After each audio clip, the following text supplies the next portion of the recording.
काळे धन आणि भूक.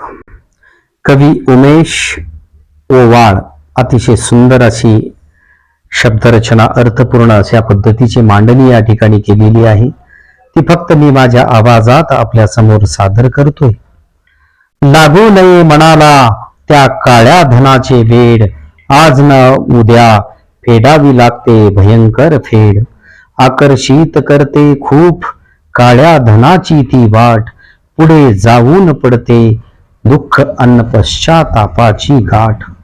सुखाने जगू देत नाही कधीच हे काळे धन, ताण आणि तणावाने ग्रासून जाते हो मन. नष्ट होऊन जाते कुटुंबाची स्वास्थ्य आणि शांती, कारण पाप आणि पुण्याची होत असते गणती.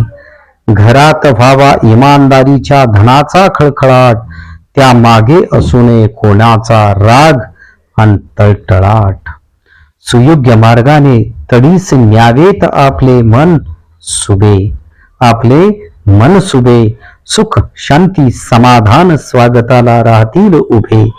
कधी वेडतात संकटे, जडतात मानसिक रोग, आपले आपल्यालाच भोगावे लागतात भोग.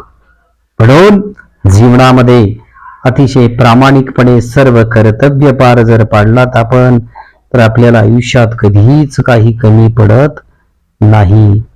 धन्यवाद.